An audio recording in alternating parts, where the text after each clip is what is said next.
Hello and welcome everyone. आज के इस हम वीडियो में बात करेंगे द लॉस्ट जेनजीज के बारे में। अगर तुम 1995 और 2014 के बीच में पैदा हुए हो then you are a Gen Z and we Gen Z are suppose to be the future of our country. But sadly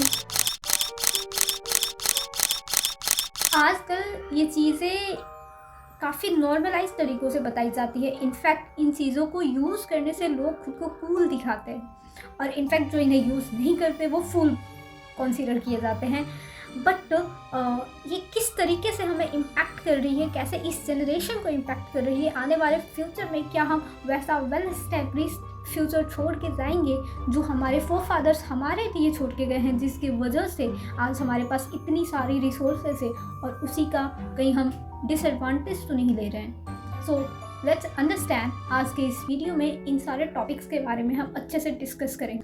अगर हम पास्ट में जाके समझे तो पास्ट जनरेशन जो थी हमारी, उन्होंने बहुत सारे अपने लाइफ में स्ट्रगल्स देखे हुए थे, उन्होंने बहुत सारी चीज़ों को सहा है। Civil right movement, extreme poverty, struggle for freedom and many more thing, इन सारी चीज़ों में उन्होंने स्ट्रगल किया है, खुद को अडॉप्ट किया था उन सारी चीज़ों में। लेकिन आजकल की जनरेशन ऐसी नहीं है।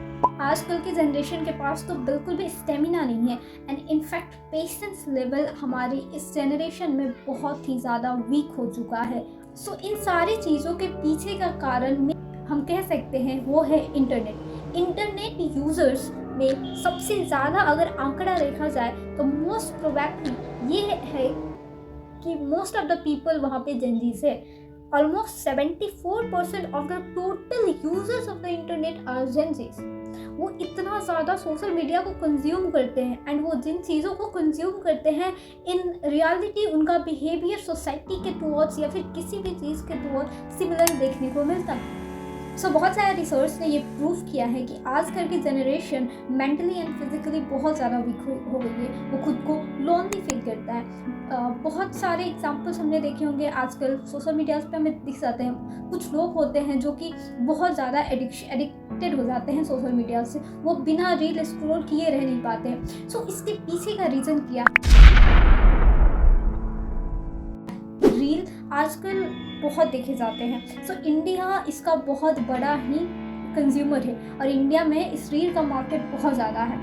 बेसिकली इससे होता क्या है, वहाँ पे जो सिमिलर चीज़ें हम देखते हैं उसी के हिसाब से हमें आगे चीज़ें प्रोवाइड की जाती है और हम ना चाहते हुए भी उन चीज़ों में और भी ज़्यादा इंडल्ज हो जाते हैं। वो कहते हैं ना कि the more we get the more we want. Reels देखते वक्त हम स्क्रॉल करते जाते हैं और हमारे फिंगर्स रुक ही नहीं पाते। बेसिकली इसके पीछे का रीज़न ये है कि हम जितना ज़्यादा कंज्यूम करते हैं उतना ही डोपामिन हमारे माइंड को मिलता है और हम और ज़्यादा विलिंग करते हैं कि हम उस चीज़ को और ज़्यादा कंज्यूम करें। इसकी वजह से होता क्या है कि एक सर्टेन पॉइंट ऑफ टाइम हमारे दिमाग में उन सारी चीज़ों के रिलेटेड इतना सारा कंटेंट भर जाता है कि हम डिसीजन मेक नहीं कर पाते हैं सही से कि हमारे लिए क्या सही है और क्या गलत है। यहाँ तक कि बहुत सारे यूज़र्स ऐसे होते हैं सोशल मीडिया पे जो उनको समझ नहीं आता आखिर में उनको कंज्यूम क्या करना है। बेसिकली वो बिना बात का किसी भी चीज़ को बस कंज्यूम करते जाते हैं। वो बोलते हैं ना कि एक लेवल के बाद हर एक चीज़ डिसएडवांटेज ही देता है। बेसिकली यहाँ पे देखा जाए तो इंटरनेट एक बहुत बड़ा इम्पैक्ट डालता है आजकल की जनरेशन पे। सेकेंड पॉइंट हम बात करना चाहेंगे सोशल सर्कल के बारे में। आजकल की जनरेशन इस सोशल मीडिया प्लेटफॉर्म पे ही इतना ज़्यादा खुद को इंडोर्स कर चुके हैं कि वो आउटसाइड रियलिटी वर्ल्ड से अपना कनेक्शन ही खो बैठे हैं। इसके वजह से वो बहुत ज़्यादा फ्रस्ट्रेटेड, लोनलीनेस और डिप्रेशन और एंजाइटी के शिकार हुए होते हैं। रिसर्च ने बताया है कि जितना ज़्यादा आप किसी भी सोशल मीडिया पे स्पेंड करोगे उतना ज़्यादा आप खुद को एज अ एंजाइटी में ढकेल रहे हो। बेसिकली सॉल्यूशन है, ऑब्वियसली सॉल्यूशन है कि हम उतना ज़्यादा चीज़ों को कंज्यूम ना करें जो कि एक समय के बाद जाके हमारे लिए डिसएडवांटेज का काम करे। पहले की हमारी जो जनरेशन थी वो बहुत सारे कल्चरल एक्टिविटीज़ को भी परफॉर्म करती है, लेकिन आजकल की जनरेशन में ये सारी चीज़ें खोती जा रही हैं। अगर आज हम बोल दें किसी आजकल की जनरेशन को कि कुछ समय बैठ के थोड़ा सोच के किसी भी एक पोएट्री को या फिर किसी भी एक गज़ल को लिखे। So most of the time हम ये फाउंड करेंगे कि इतनी थिंकिंग लेवल भी आजकल की जनरेशन में नहीं है कि वो इन सारी चीज़ों पे सोच पाए, हमारे कल्चर पे सोच पाए और हमें इन रिस्पॉन्स कुछ बता पाए। सो बेसिकली ये सारी चीज़ें सोसाइटी से ख़त्म होती जा रही है।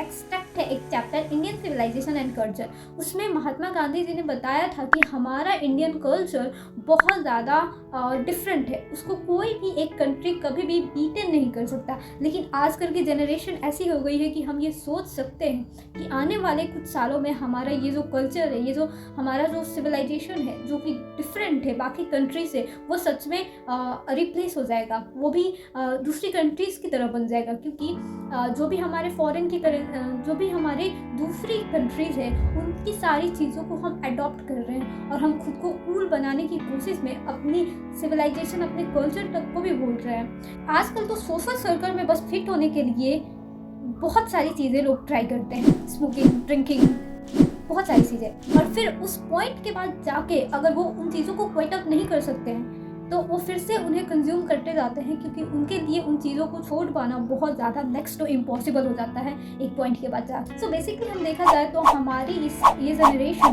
पूरी तरीके से वीक हो चुकी है मेंटली एंड फिजिकली। हमारे इंडिया के यूथ को ज़्यादा वैल्यूएबल एसेट्स माना जाता है हमारी कंट्री का।